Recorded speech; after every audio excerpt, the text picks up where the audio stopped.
Assalamualaikum warahmatullahi wabarakatuh. Halo guys, kembali lagi bersama saya Bobby Heren. Kali ini kita akan kembali mengomentari video dari Pil Pahit yang berjudul Donitan, Gus Miftah dan calon mualaf ada apa ya? Kita akan langsung lihat nonton videonya dan besok akan kita komentari guys. Hercules digambarkan seorang manusia sangat punya kekuatan lebih dari manusia lain kan. Bisa mindahin gunung lah, bisa apa lah gitu. Sehingga kemudian apa? Ketika ketemu Nabi Musa, hijabnya dibuka cuma satu. Ketemu dengan Allah, Nabi Muhammad, semuanya dibuka dan Nabi Muhammad kuat. Kenapa? Karena Muhammad bagian dari Allah. Setengahnya. Halo teman-teman, berjumpa lagi dengan saya Brother Pil. Kembali kita akan membahas Donitan. Beberapa hari lalu saya melihat di channel Donitan, dua orang cewek bersyahadat masuk Islam. Mengenai keputusan mereka masuk Islam, itu adalah hak mereka dan negara kita menjamin kebebasan orang untuk pindah agama. Tetapi yang menariknya adalah, bukannya iman Islam yang diajarkan kepada mereka sebelum bersyahadat. Malah diajarkan iman Kristen yang disalahpahami oleh Donitan. Kalau Begini guys ya, Islam itu meyakini bahwa bukan hanya Quran hadis, bukan hanya Nabi Muhammad, tapi juga percaya, rukun iman itu percaya kepada nabi-nabi yang diutus oleh Nabi Muhammad, yaitu Nabi Musa, Ibrahim, Daud, Yesus dan sebagainya. Juga kitab-kitab yang diturunkan sebelum Al-Quran, yaitu Taurat, Zabur, Injil. Dan itu semuanya ajaran Nabi itu dan kitab-kitab itu sudah diubah tentang manusia. Nah, apa perubahan itu? Itu tadi ajaran Musa dan kitabnya Taurat ya menjadi agama Yahudi, diselewengkan menjadi agama Yahudi. Injil dan Yesus itu udah diubah menjadi Kristen. Itu penyimpangannya. Nah, itu ya yang sedang disampaikan dan sedang dikasih tahu kepada orang-orang ini yang mualaf ini gitu loh. Sehingga ini adalah bagian dari iman Islam untuk meyakini bahwa kita wajib percaya kepada Taurat, Zabur, Injil dan ajaran nabi-nabi yang belum diselewengkan oleh ubah tangan manusia. Jadi kalau Anda ikut itu, berarti Anda telah ikut perubahan itu, sesuatu yang diubah. Maka dikembalikan ke tracknya. Kembalilah kepada tracknya. Ya, kalau mau ngikut Yesus, Injil, Yesus dengan Injilnya, Taurat dengan Musa dengan Tauratnya, atau Zabur dengan Daudnya, ikutlah mereka yang benar. Tapi sayangnya tidak lagi begitu, karena ini zamannya sudah beda. Mereka sudah tidak lagi berlaku karena mereka sudah lewat zamannya. Sekarang adalah zamannya Nabi Muhammad. Sama kayak dulu ketika Yesus diutus kan kita harus meninggalkan Nabi Musa. Karena kita sudah ada nabi yang baru gitu. Sama kayak kita misalnya kita punya presiden baru Jokowi misalnya. Ya kita tinggalkan presiden SBY gitu kan. Nggak mungkin kita ikut SBY lagi. Dia sudah tidak lagi menjabat. Karena kayak nabi itu sudah tidak lagi ibaratnya bukan menjabat ya. Statusnya itu sudah pergi gitu guys. Itu kan entah meninggal entah memang sudah pergi gitu kan. Jadi intinya adalah kita harus ikut utusan baru. Daud diutus ikut Daud. Lepas Daud diutus ikut Musa, ikut Musa. Lepas Musa diutus, Yesus datang ikut Yesus. Lepas Yesus pergi ikut Muhammad. Gitu guys. Jadi semua itu ada tongkat estafet dan para nabi gitu kan. Jadi tidak ada yang abadi. Bahkan nabi itu tidak abadi. Estafet kepemimpinannya pun akan berpindah tangan gitu guys. Dari satu nabi kita bilang lainnya gitu kan. Kalau dalam kekristenan, orang yang mau menjadi Kristen, sebelum dia dibaptis, dia diajarkan tentang Alkitab dan doktrin yang diimanin. Dia tidak ajarkan Alkitab, tapi ajarkan tentang dogma dan Alkitab yang mendukung dogma itu. Jadi nggak semua Alkitab. Ya, Alkitab yang tidak mendukung dogma akan dipaksakan untuk ikut dogma. Itu poinnya, guys. Ya. Kalau Islam tidak, Islam tuh mengajarkan Alkitab itu sesuai dengan yang pemisahan antara mana yang benar-benar ini adalah logis dan ini adalah bukan bagian dogma, dipisahkan. Kalau mereka semuanya tarik ke dogma gitu kan. Dan diartikan pun dipaksakan supaya ke dogma. Kita tidak, kita fair. Kita kita menafsirkan sesuai dengan pemahaman bahasa yang benar dengan akal pikiran dan logika. Sehingga kalau tidak sesuai dengan dogma, kita buang dogmanya gitu loh. Jadi yang kita adalah isi Alkitabnya, bukan dogma. Mereka tidak. Mereka kalau itu bertentangan dengan dogma, mereka akan buat supaya itu adalah mendukung dogma dengan menambal dengan ayat lain, dan dengan tambalan itu ayat itu menjadi tidak ada artinya ya. Dengan mereka begini ya metodenya enak gini misalnya kalau dikatakan bahwa saya kasih contoh ya, misalnya kalau dikatakan bahwa apa ya, di apa dikatakan bahwa di satu kalimat dikatakan bahwa statement dikatakan bahwa misalnya apa ya, burung bukan bukan bukan singa misalnya. Ya kan jelas tuh burung bukan singa. Tiba-tiba ayatnya ngomong bahwa burung adalah singa. Lalu mereka memakai itu untuk menambah ayat ini. Jadi ayat ini langsung cancel gitu. Ngerti ya? Ayat itu dipakai tapi cancel. Dengan memakai ayat ya. Jadi ayat dipakai adalah ayat yang bilang bahwa burung adalah singa. Itu guys, kekacauan pikirnya gitu kan. Mereka tidak. Kita harus kejujuran ada dua hal yang belakang di sini. Jadi mereka tidak. Mereka dengan enaknya mengganti itu. Ini nggak berlaku, yang berlaku ini gitu loh. Itu loh kira pikirnya kan. Salah satu contohnya aja tuh guys ya kan. Menjelekkan iman dan kitab orang lain tidak membuat iman dan kitab kita benar. Sepertinya seri kali ini agak panjang, karena banyak hal yang disampaikan dalam video mereka. Mari Kita sedang membuktikan tentang penyimpangan ajaran Islam.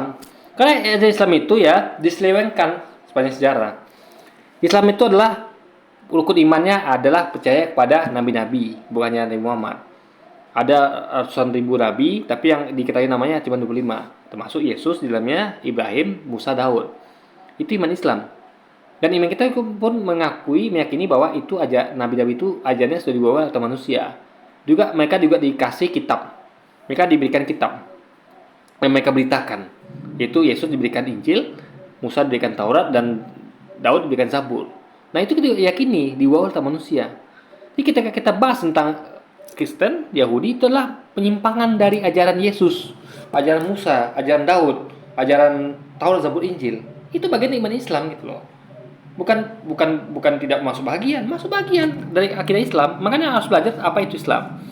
Islam itu bukan hanya ngomong tentang Quran, bukan hanya ngomong tentang hadis, bukan hanya ngomong tentang Muhammad, tapi juga ngomong tentang Yesus, Ibrahim, Daud, Taurat, Zabur, Injil, yang mana diselewengkan menjadi Alkitab dan agama Kristen, Yahudi, dan juga kitab Talmud misalnya, atau kitab-kitab lainnya guys. Itu poinnya. Mari kita tanggapi hal yang pertama berikut.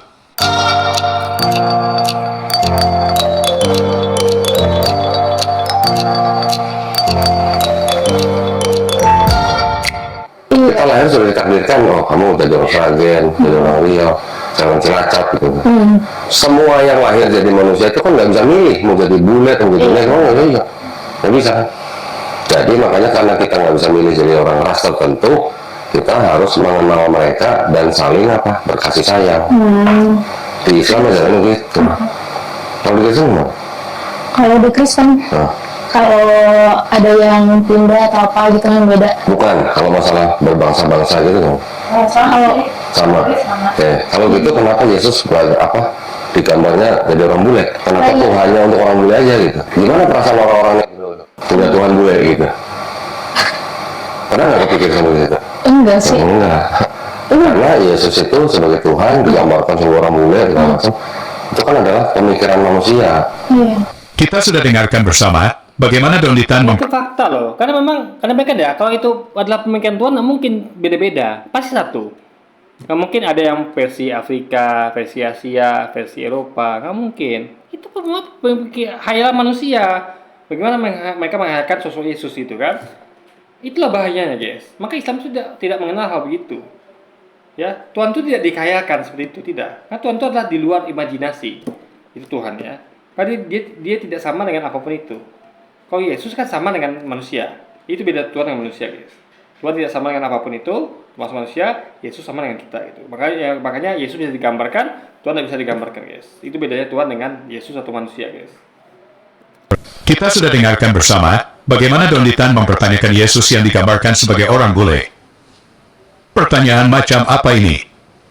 Kalau yang gambar atau buat ilustrasi orang bule, ya menurut imajinasi dia Yesus orang bule. Kalau yang gambar orang Cina, ya Yesus modelnya. Ya makanya, itu kan imajinasi manusia. Tuhan kok diimajinasikan sama kayak manusia, itu kacau di situ guys.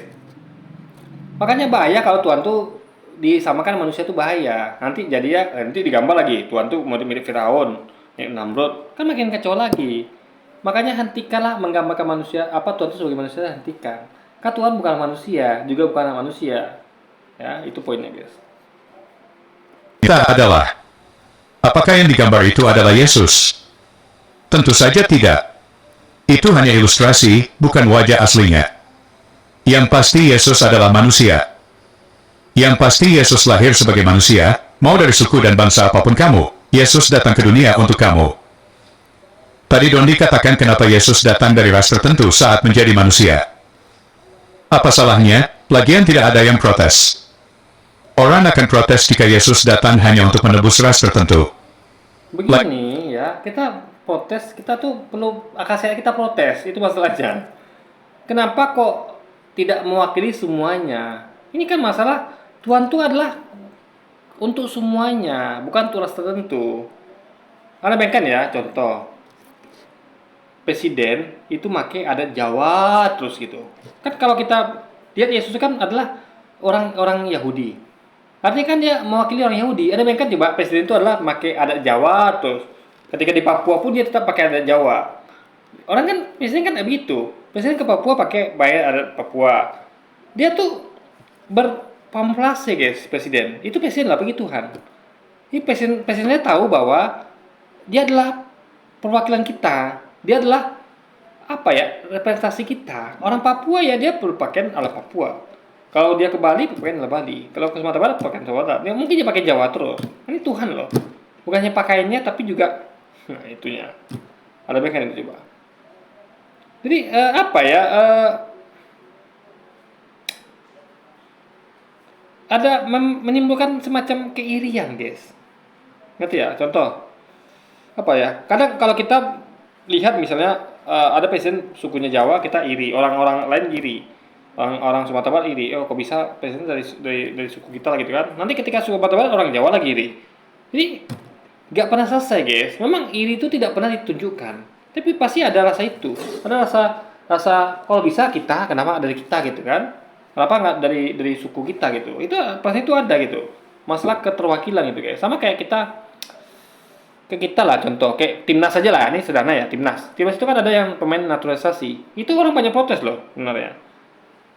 Kenapa kok pakai pemain naturalisasi? Kenapa kayak pemain kita saja gitu? Karena mereka merasa naturalisasi itu adalah tidak murni darahnya dari Indonesia, campuran gitu guys. Nah, itu hal sederhana loh. Jadi orang tuh akan ini Tuhan dong ngomongin gitu kan.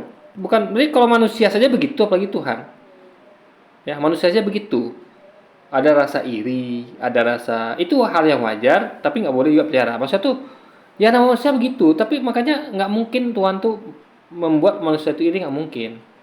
Memancing rasa iri manusia itu keluar nggak mungkin Tuhan seperti itu guys. Makanya harusnya Tuhan tuh tidak mungkin diri manusia, apalagi untuk apa datang kepada ras tertentu dan mewakili ras tertentu nggak mungkin guys. Itu logikanya kan. Dalam Yohanes 4 ayat 22. Kamu menyembah apa yang tidak kamu kenal, kami menyembah apa yang kami kenal, sebab keselamatan datang dari bangsa Yahudi. Dan pada Iya, kalian tidak kenal Yesus, bahwa dia hanyalah manusia. Yesus mengatakan bahwa demikianlah mereka mengenal engkau, satu Allah benar, dan mengenal Yesus yang telah engkau utus. Artinya mengenal Yesus sebagai utusan yang engkau utus, Allah yang benar itu sesuatunya. Itu kalau mengenal Yesus begitu, dipisahkan. Demikianlah mereka mengenal engkau, sesuatu yang benar. Berarti kita harus kenal engkau, bukan Yesus, tapi engkau sebagai sesuatu yang Allah yang benar. Lain itu berarti Allah yang salah. Ngerti ya? Allah anak itu Allah yang salah, Allah kudus Allah yang salah, karena itu adalah Allah lain. Allah satu saja, Allah Bapa yang di surga itu. Dan mengenal Yesus Kristus yang telah engkau utus. Allah yang benar sesuatunya ini, Allah Bapa ini mengutus Yesus. Ya, berarti Yesus bukan Allah, karena utusan Allah. Itu poinnya, itu mengenal Yesus begitu. Jangan menyamakan Yesus dengan Allah. Karena Allah itu satu-satunya. Allah yang benar. Allah Bapa. Nggak ada Allah Anak, nggak ada Allah Kudus. Itu adalah Allah yang nggak benar namanya kan. Itu lagi yang pikirnya guys. Dan pada ayat lain juga katakan kenapa bangsa Yahudi. Roma 3 ayat 1-2. Jika demikian, apakah kelebihan orang Yahudi dan apakah gunanya sunat? Lagi, ini Roma lagi saya bahasnya. Jadi kalian bisa bedakan antara Roma di Alkitab dengan Roma di Al-Quran. Roma di Alkitab adalah ditulis oleh orang-orang yang didukung oleh kekuasaan Romawi yang menjajah Israel, atau bukan menjajah Israel, yang menjajah bangsa yang menjajah Yahudi. gitu kan. Nah, kalau Romawi di Al-Quran adalah itu untuk mengkritik bangsa Romawi yang menjajah bangsa-bangsa lain. Itu bedanya, guys. Justru mengkritik bangsa Romawi. Kalau ini tidak, ini malah di backup gitu, guys. Nah, itu bedanya gitu kan.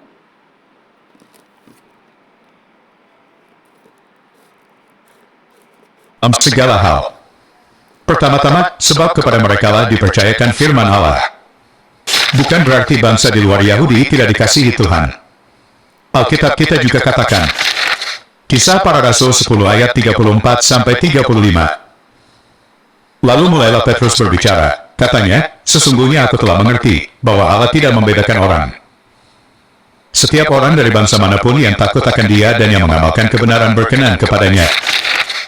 Jadi Allah tuh membedakan orang dalam artian tergantung tingkat ketaatannya, ya. Jadi dia satu sisi membedakan orang, tapi satu sisi tidak membedakan orang. Artinya orang di suku manapun, ya itu tidak bedakan. Semuanya adalah dia berkenan selama orang itu patuh dan taat. Jadi dia tuh ada membedakan dan tidak membedakan. Contoh, saya nggak masalah, siapapun berteman dengan saya silakan, mau dari suku apapun itu. Tapi syaratnya harus baik sama saya. Artinya, saya bedakan antara orang baik dengan tidak baik. Tapi saya tidak membedakan sukunya. Jadi Tuhan tuh dua aspek di situ. Dia membedakan dalam artian yang taat pada dia bedakan itu, yang nggak taat dengan yang nggak taat. Tapi dari suku manapun dia tidak bedakan. Itu poinnya, guys. Jadi, meski Yesus datang menjadi manusia dari bangsa Yahudi, bukan berarti Dia tidak mengasihi bangsa yang lain. Sebenarnya secara tidak langsung, Donditan menolak Allah dan Qurannya. Kenapa? Ini selama sepanjang sejarah, Yesus tidak pernah keluar dari Israel. Dia hanya bahkan ada seorang Kanaan datang kepada dia. Yesus katakan tidak layak memberikan roti dan memberikan kepada anjing. Tapi karena wanita yang maksa, ya mau keluar, gitu kan? Itu khusus untuk wanita itu saja. Tapi sebenarnya tidak. Jadi Yesus itu adalah sifatnya eksklusif. Anda bayangkan ya, saya ngomong nih, saya diutus untuk Pekanbaru, gitu kan? Kota tempat saya sering Pekanbaru, gitu kan? Nah, saya konsisten. Semua yang Pekanbaru saya terima. Tiba-tiba datang orang dari Bangkinang misalnya, atau dari Padang datang. Saya katakan bahwa tidak layak memberikan roti kepada anjing. Saya bilang orang Padang itu adalah itu, gitu guys. Bukan dalam artian sebenarnya ya. Maksudnya tuh itulah analogi, gitu kan? Lalu orang ini maksa, oh nggak usah gitulah, saya tolong saya sekali ini gitu kan, ya udah untuk kamu saya khususkan boleh gitu, bukan boleh dalam artian pengikut, tapi ya udahlah khusus kamu ibaratnya dimaafkan lah gitu kan. Nah kan untuk dia saja gitu, karena dia maksa guys, itu poinnya. Jadi bukan Yesus datang keluar ke Padang, ke Jakarta, nggak, dia hanya stay di Pekanbaru. Oh Yesus dia cuma stay di Israel. Nah, kenapa murid-murid berani keluar kemana-mana? Padahal dia jelas melarang bahwa janganlah pergi ke Samaria atau kota-kota lain ya di luar Israel. Pergilah hanya kepada domba-domba yang dari Israel. Artinya murid-muridnya telah melanggar perintahnya. Dia melarang untuk jangan pergi ke kemana-mana, tiba-tiba dilanggar, gitu kan? Karena mereka tuh memakai lain yang bukan kata Yesus, tapi sisipan yang mana itu berkata bahwa pergilah seluruh bangsa dan jadikanlah mereka muridku dan baptislah mereka nama Bapa Putra Roh Kudus. Nah, ini bertentangan dengan kata Yesus tadi. Ya, bertentangan. Saya nggak mungkin mengeluarkan dua kalimat yang berbeda yang buat orang bingung, nggak mungkin. Apalagi Yesus. Contoh, saya bilang gini, saya itu hanya untuk Pekanbaru, janganlah pergi ke Padang, pergilah hanya untuk orang Pekanbaru. Tiba-tiba saya ngomong bahwa pergilah ke seluruh Indonesia, itu kan ngawur guys. Itu buat orang bingung gitu. Jadi sebab ini maunya apa sih? Dia bilang tadi dia itu saja untuk Pekanbaru, jangan pergi ke Padang atau kemana-mana. Tiba-tiba dia berubah, dia ngomong lagi pergi ke seluruh Indonesia. Itu kan aneh sekali guys. Itu poinnya. SWT memilih Israel melebihi dari umat lain. Surah Al-Jasiyah ayat 16. Sungguh, kami benar-benar telah menganugerahkan kepada Bani Israel kitab suci, hukum, dan kenabian. Jadi ini kenapa mereka diberikan kelebihan? Karena mereka tuh dulu adalah umat yang taat. Jadi kelebihan itu berdasarkan ketaatan mereka.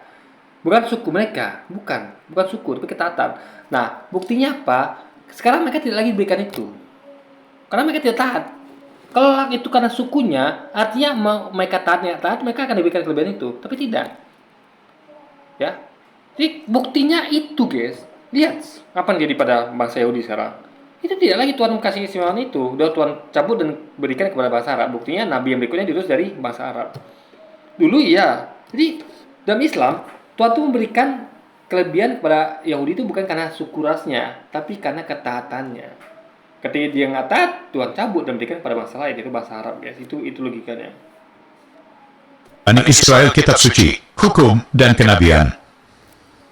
Kami pun telah menganugerahkan kepada mereka rezeki yang baik, dan kami lebihkan mereka atas semua umat yang lain di alam ini dalam kurung, pada masa itu. Kita sudah dengarkan bersama ayatnya. Meskipun ada kalimat tambahan yang ada dalam kurung, yang mengatakan pada masa itu, padahal ayatnya tidak mengatakan demikian. Ini tafsiran, dan itu masuk akal. Jadi, dalam kurung itu adalah untuk menafsirkan itu, karena kita kan perlu tahu itu berlakunya kapan. Karena sekarang kan tidak lagi. Jadi gini loh guys, Anda bayangkan tidak ada kata dalam kurung. Misal gini, saya ngomong nih ya. Misalnya misal gini, contoh ada orang yang dulu itu orangnya baik gitu. Dan sekarang dia jahat. Nah, kita bilang bahwa kita sayang sekali sama orang itu. Kita cinta sekali. Ya. Lalu di satu sisi saya katakan bahwa saya benci orang itu. Saya benci sekali. Nah, ini kan perlu diberitahu, dikasih tafsiran. Maksudnya apa sih kok cinta? Itu dulu. Kenapa kok selalu benci itu sekarang? Jadi ada dalam kurung itu adalah untuk menjelaskan itu. Itu benar-benar logikanya. Karena orang nanti nggak tahu, nanti orang nuduh lagi. Kamu benci sama dia? Kan kamu bilang kamu sayang. Itu dulu. Nah, berarti nggak baca dalam kurung itu kan? Jadi itu hal yang wajar. Jadi Quran itu menjelaskan bahwa dulu Yahudi itu buat pilihan Tuhan, sekarang tidak lagi. Makanya ada dalam kurung adalah dulu, waktu itu. Itu poinnya guys. Karena ada keterangan yang lengkap tentang bagaimana Yahudi dulu dan bagaimana Yahudi sekarang. Jadi dalam kurung itu adalah bukan tambahan yang di luar kaidah, masih masuk dalam kaidah. Sama kayak saya bilang, saya cinta sama Yahudi misalnya. Saya sayang sama Yahudi. Lalu di segi lain, tempat lain saya katakan bahwa saya tuh benci sama Yahudi. Saya nggak suka sama Yahudi. Nanti orang akan bingung, maksudnya apa? Makanya saya tambah dalam kurung. Saya tuh cinta sama Yahudi. Sayang sama Yahudi dulu. Nah, terus saya katakan lagi, saya cinta sama Yahudi, saya benci sama Yahudi dan juga suka Yahudi sekarang. Nah, jadi itu adalah suatu hal yang biasa guys, yang masuk akal gitu, untuk menerangkan kapan kondisinya kejadian itu berlaku gitu, ya kan? Dengan ayat ini Allah SWT pilih kasih. Bukan cuma di ayat itu, kita bisa baca juga. Ini bukan aplikasi namanya. Memang makanya dia sediakan surga dan neraka, ya. Ya dong, reward dan punishment. Jadi jangan karena reward dan punishment itu aplikasi. Jadi orang tuh semua tuh diberikan kesempatan sama. Cuman tergantung ketaatannya. Contoh gini lah, ya. Saya buka lowongan kerja nih, atau saya mempekerjakan orang. Ya, saya kasih semuanya. Gitu loh. Saya kasih fasilitas, kasih apapun itu. Tapi kalau kerja nggak beres, ya saya pecat. Saya kasih kebebasan sama. Ini loh, kamu dapat gaji sekian, kamu juga dapat fasilitas sekian. Kamu juga masuk, kamu sama, kerja kamu sama.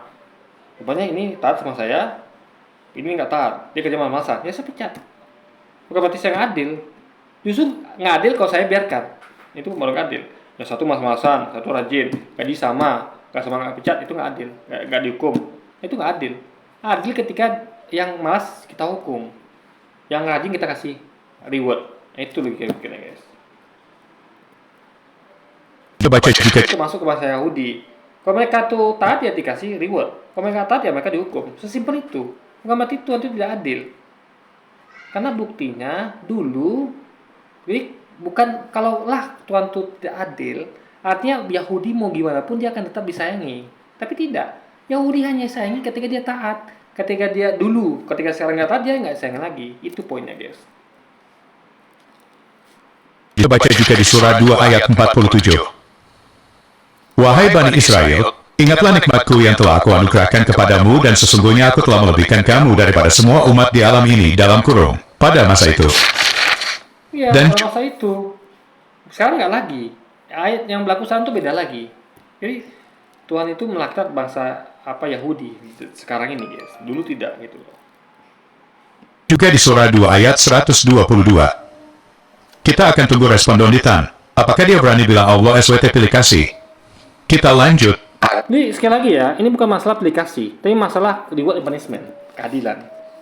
Masa sih orang yang taat itu nggak dapat reward? Masa sih orang yang membangkang nggak dihukum? Itu kan nggak adil namanya guys. Masa sih perlakuannya sama? Ini mau suka apapun Anda, kalau taat ya kasih reward, kalau taat anda dihukum. Sesimpel itu guys. Itu adalah bukan bentuk ketidakadilan, tapi justru bentuk keadilan. Agar orang itu semuanya setara. Kalau mau dapat hadiah ya Anda harus berbuat baik. Kalau nggak mau dapat hukuman ya Anda jangan berbuat jahat. Itu loh kira-kira guys. Itulah keadilan itu kan. Adil nggak Tuhan untuk semua bangsa manusia, tapi Tuhannya ras tertentu gitu. Enggak lah. Nah, kalau di Islam Tuhannya kan nggak kelihatan. Iya. Biar apa? Nggak adil. Makanya kalau Nabi kan wajar, Nabi diutus. Nabi untuk orang Afrika nggak mungkin didatangkan Nabi dari bangsa Eropa, tentu orang Afrika juga. Nabi yang untuk Israel datangkan, untuk Yahudi datangkan dari orang Yahudi. Nabi untuk orang Arab datangkan dari bangsa Arab gitu. Jadi ini adalah dan itu karena ini akhir zaman tentu untuk seluruh manusia. Dan kalau nama untuk seluruh manusia tentu nggak mungkin Nabi itu adalah semua ras, pasti ada ras tertentu gitu. Dan ras terakhir yaitu Arab guys. Tapi yang penting Tuhan. Nabi itu kan hanya utusan. Utusan itu masih boleh memakai ras tertentu boleh. Ya, yang Tuhan yang nggak boleh, kan Tuhan itu mewakili semuanya. Jadi Nabi, nggak ada Nabi untuk semesta alam, nggak ada. Yang ada Tuhan untuk semesta alam. Ya, Nabi semesta alam nggak ada. Yang ada Tuhan semesta alam. Tapi kalau Nabi diutus untuk semesta alam ada. Ya, Tuhan itu pemilik semesta alam, Nabi itu hanya utusan untuk semesta alam. Beda ya. Nabi itu adalah semacam suruhan.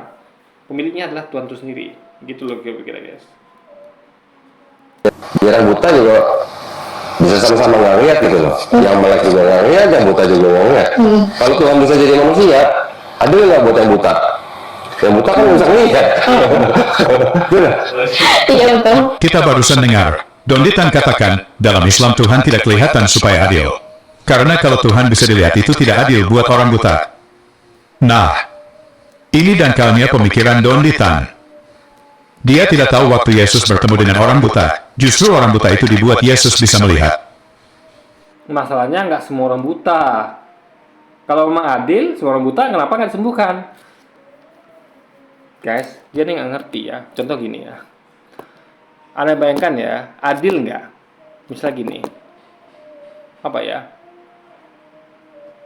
Nih, ada misalnya berbuka puasa. Kita mengundang orang yang buta dan nggak buta. Adil nggak? Saya perintahkan begini. Tolong dekor yang semenarik mungkin ya makanannya ya. Rasa nggak enak pun nggak apa-apa. Yang penting benar-benar menarik. Ya adil nggak? Nggak adil. Orang buta nggak bisa melihat. Orang nggak buta bilang, cantik sekali hidangan nih. Cantik, menarik, indah. Rasanya nggak enak.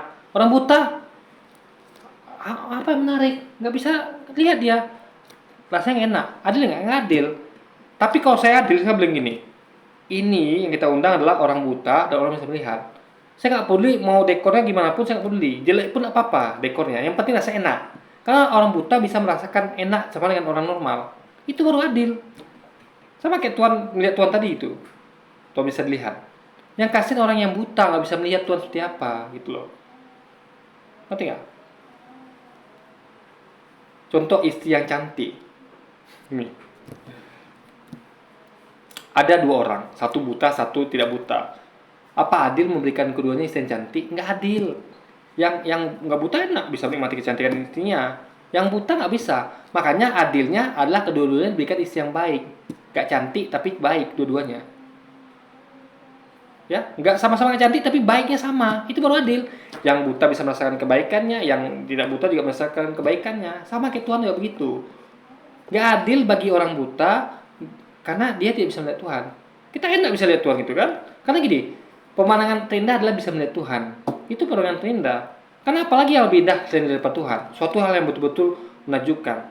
Kita saja bisa melihat lubang hitam saja udah luar biasa lah senangnya. Lihat sesuatu yang langka, sesuatu yang terlalu terdalam. Makanya Anda nonton film-film itu ya. Pasti Anda tuh kagum dengan melihat suatu hal yang betul-betul yang menarik gitu, yang luar biasa, yang kayak dinosaurus, kayak Godzilla dan segala macam. Kenapa? Karena itulah sesuatu yang jarang dilihat, yang sesekali dilihat, yang langka. Tapi coba yang biasa saja gitu kan, lihat lihat gelas, ada biasa nih. Coba ada lihat gelas dari berlian, yang pernah lihat sebelumnya, pasti luar biasa. Jadi sama kayak Tuhan. Artinya nggak adil, guys. Kalau dia ngomong bahwa Yesus ini bukan orang buta, kan nggak semua yang bisa melihat Yesus hanya orang yang bukan butanya itu. Yang lainnya gimana? Ini guys, logikanya nggak begitu. Dan aja banyak orang buta sejak dari zaman dulu sampai sekarang. Yang mereka tidak pernah bisa melihat. Itu bagaimana mereka melihat Tuhan? Nggak adil. Itu yang maksud Donditan itu, guys. Jadi Filipi ini nggak nyambung gitu loh. Ya. Dia menjadikan satu orang buta yang disebutkan Yesus sebagai untuk mengcancelkan semua orang buta lainnya. Sama kayak gini ya, apa yang saya bilang ya? Saya ditugaskan untuk buat adil adalah saya harus memberi makan semua fakir miskin. Itu namanya adil. Tiba-tiba ada orang protes nih, kamu nggak memberi makan semua fakir miskin. Yang saya lakukan kan gitu sebenarnya kan, orang protes. Saya jawab siapa? Ngawur kita lagi. Kayak bilang, saya bilang gini, kan sudah saya kasih si fulan, ya yang lainnya udah cukup tuh si fulan aja gitu. Kan nggak begitu lagi yang bikinnya guys, ya kan? Ini orang buta pun bisa melihat Tuhan. Pertanyaan kita adalah, apakah Tuhan dari Donditan bisa dilihat? Mari kita saksikan apa yang dikatakan para ustadz. Bagi para penghafal Al-Quran, mereka dapat gelar Ahlullah. Mereka keluarganya Allah. Maka bagaimana mungkin keluarga Allah dihalangi daripada melihat Allah? Allah itu Jadi kapan lihat Allah? Nanti di surga, di akhirat, bukan di dunia. Itu dari hadiah tertinggi, hadiah itu simpan, itu wajar. Di surga semua dikasih. Apa yang tidak di surga coba? Kita bukan ngomong tentang dunia, tentang surga. Masalahnya inilah kasusnya di surga, di dunia orang bisa lihat Tuhan. Aneh. Di surga nggak aneh. Contoh, ada orang yang dikasih sembara. Kamu kalau bisa mengalahkan musuh, kamu akan dibawa ke istana. Setelah musuh kalah, kamu akan bertemu dengan sang raja. Indah nggak? Indah. Masuk akal, masuk akal. Ada nggak? Oh, kamu nggak perlu mengalahkan musuh dulu. Kamu bisa lihat raja sekarang. Itu nggak menarik lagi. Orang maunya kan orang ini nggak, orang nggak semangat lagi berperang. Tapi kalau dia tahu kan, oh, jadi kalau aku bisa mengerjakan ini nih kan, aku bisa menang perang atau bisa mengerjakan sembara. Nanti aku kalau menang, aku berhasil akan ketemu dengan raja di raja itu kan jadi sesuatu yang wah gitu. Beda dengan kalau dikasih lihat raja itu, padahal kita belum tentu bisa memenangkan pertempuran. Nah, itu yang apa namanya? Itu adalah orang tuh nggak lagi ada exciting itu. Nggak ada lagi orang tuh semangat untuk berperangnya, nggak semangat lagi. Kenapa?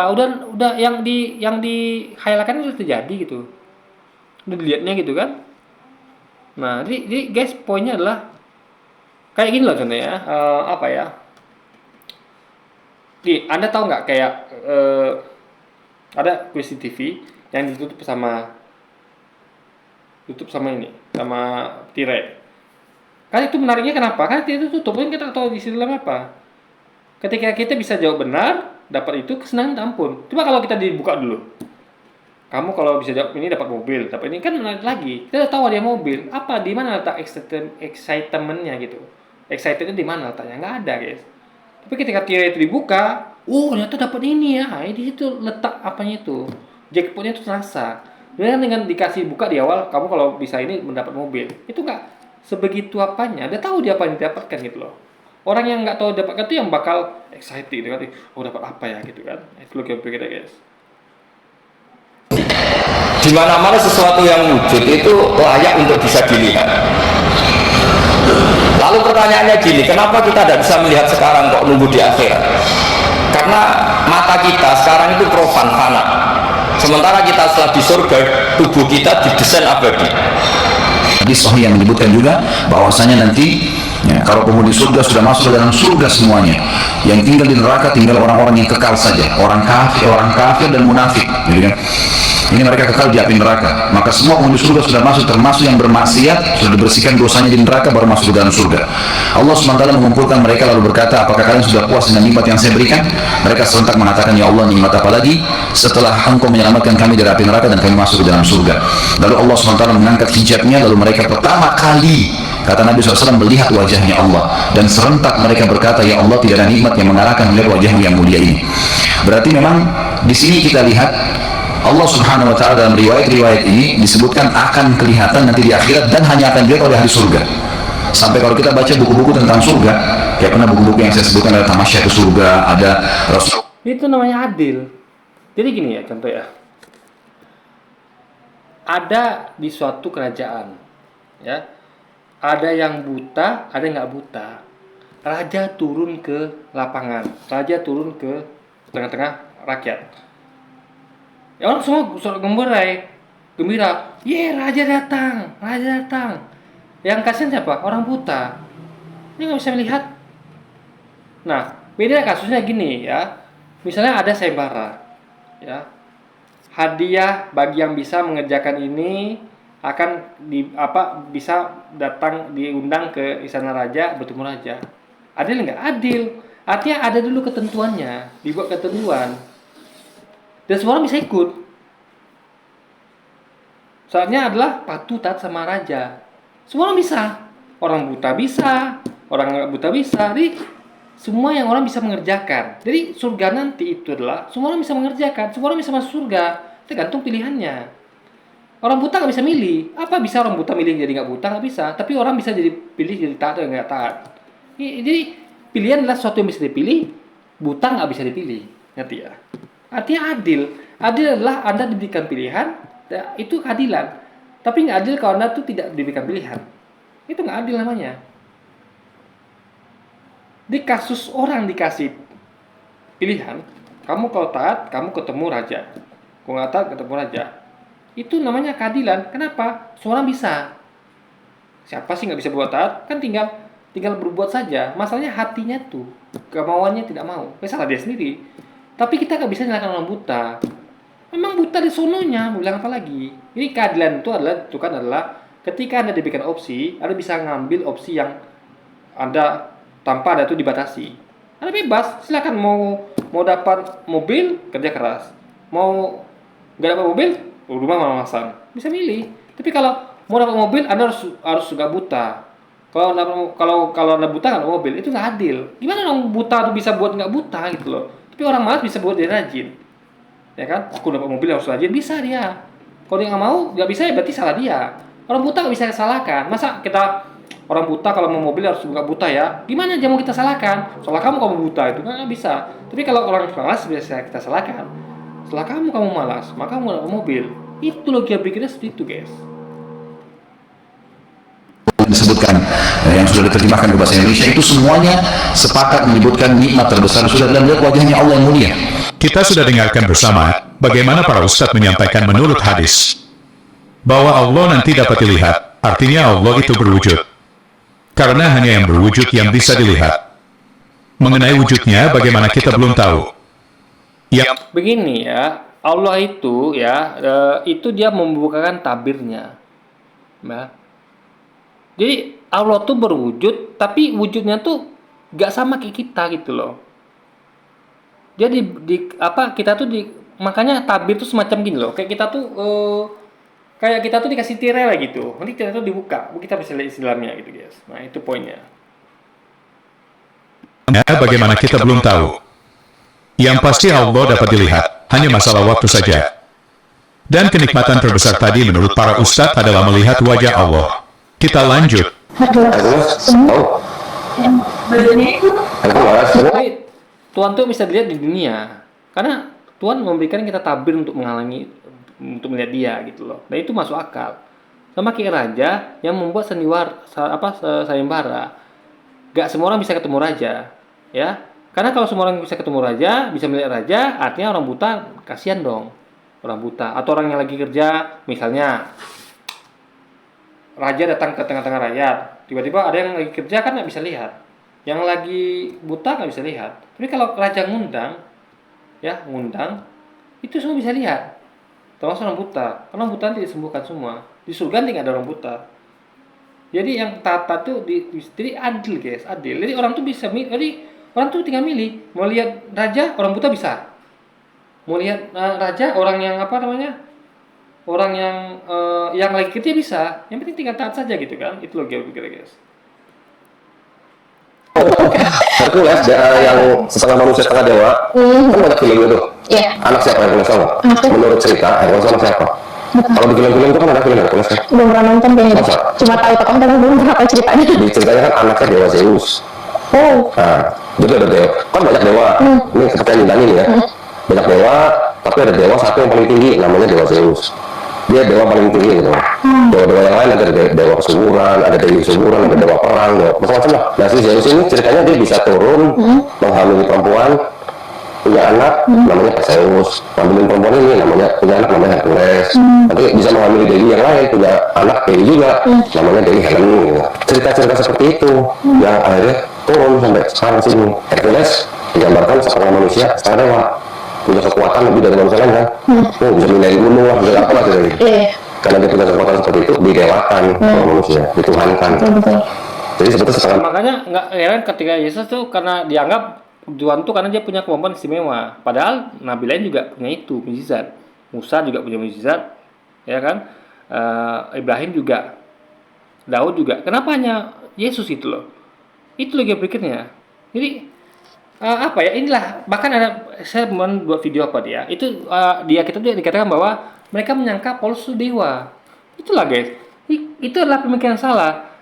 Jadi kalau saja Paulus dianggap dewa oleh orang-orang ini, oleh pengikutnya, apalagi Yesus. Paulus saja begitu saja itu dianggap dewa. Ya, apalagi Yesus dianggap Tuhan lah tibanya, guys. Makanya ini adalah itu mereka tuh terbiasa dengan ajaran itu gitu loh. Ajaran tentang dewa-dewa itu. Sehingga terbawa ke pengaruh pada ajaran dogma itu, guys. Itu masalahnya. Kita harus keluarkan itu dari dogma kita. Dogma itu harus dirumuskan dengan bukan cara seperti itu. Ya, kok bisa?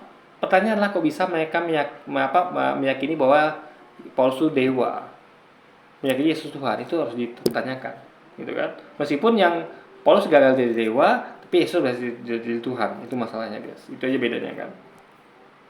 Tuhankan. Betul. Jadi sebetulnya setengah manusia, setengah dewa. Sekarang bedanya sama Yesus apa? Kan Yesus disebut 100% manusia, 100% Tuhan. Konsepnya kan mirip, konsepnya. Betul. Ya. Walaupun detailnya beda, tapi konsepnya mirip. Ada manusia, ada yang satu setengah manusia setengah dewa, ada satu yang 100% manusia, 100% Tuhan. Mirip. Konsepnya. Barusan Don Litan menyamakan kisah Hercules dengan inkarnasi Yesus menjadi manusia. Padahal kedua hal ini berbeda jauh.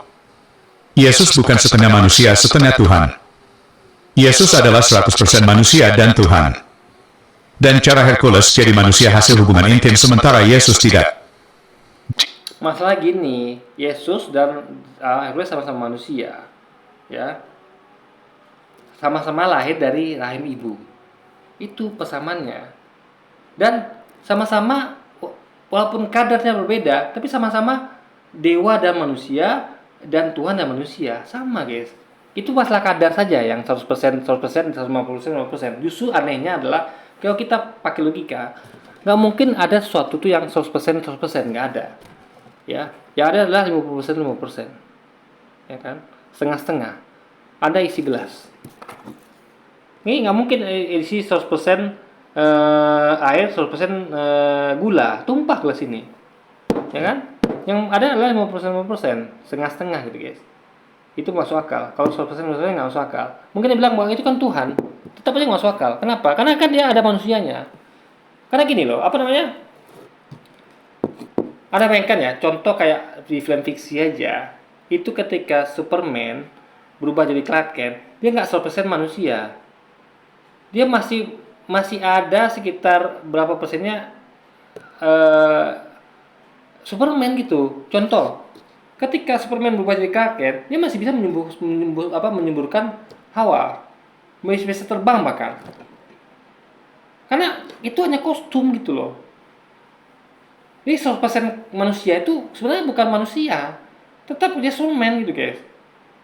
Hanya ganti casing saja gitu loh.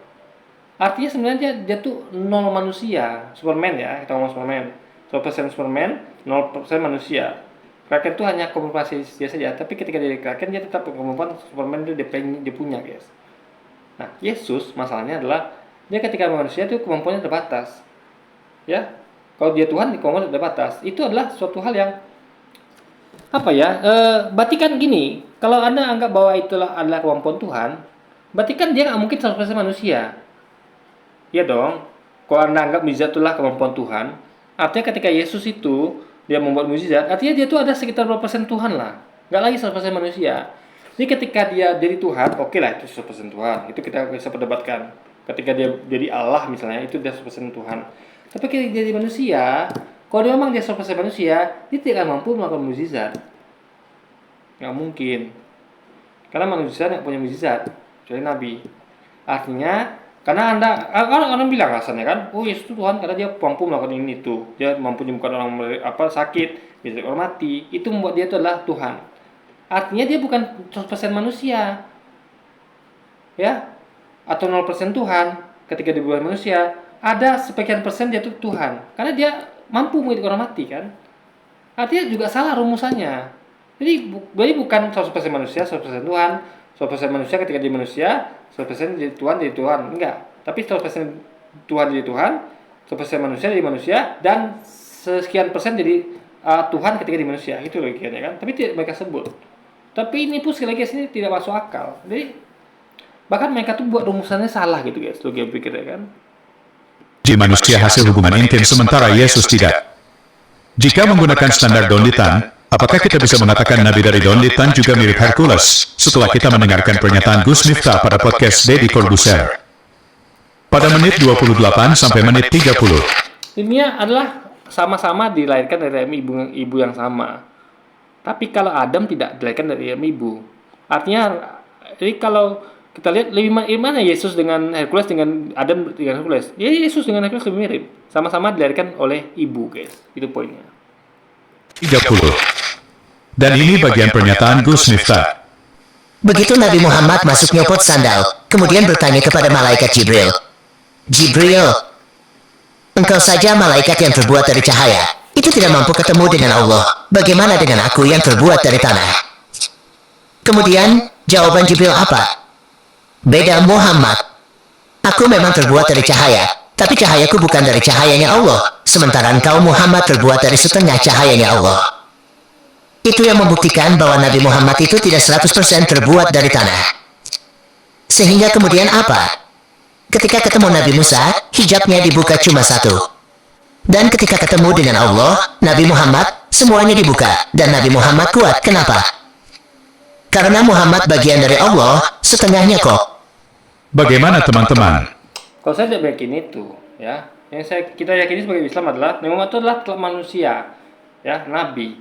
Jadi kenapa Nabi Muhammad bisa melihat Allah? Karena dibukakan hijabnya. Ini masalah adalah hijab dibuka apa tidak. Sama kayak kita kalau melihat suatu benda ya tidak dibuka. Ya, kita semua tetap sama manusia yang tetap punya keterbatasan dan Allah itu memberikan kita hijab untuk menghalangi antara kita dengan dirinya, untuk melihat dirinya. Jadi kalau Nabi Muhammad bisa melihat Allah atau siapapun itu karena hijabnya dibuka. Itu poinnya. Bukan karena kita tuh punya keistimewaan, enggak. Tuhan tuh memberikan kita keistimewaan dengan membuka hijabnya. Ngerti enggak? Bukan karena, misalnya gini, karena kita, harusnya kan kalau memang dia tercipta dari setengah dari cahaya Allah gitu kan. Maksudnya tuh kalau dia bagian dari Allah gitu kan. Ingat, Allah tuh siapapun tidak menjadi bagian dari Allah. Ini sesat guys ya. Jadi tidak siapapun dari bagian dari Allah. Jadi Allah itu adalah entitas tersendiri. Jadi kalau memang dia adalah bagian dari Allah, artinya dia tuh bisa melihat Allah tanpa Allah bukan hijabnya. Tapi kan tidak. Tetap dibuka dulu, tapi dia belum bisa lihat. Artinya dia bukan bagian dari Allah. Itu dulu kepikir guys. Oke. Jadi mungkin sekian dulu aja video kita kali ini dan sampai jumpa lagi di video selanjutnya. Wassalamualaikum warahmatullahi wabarakatuh guys.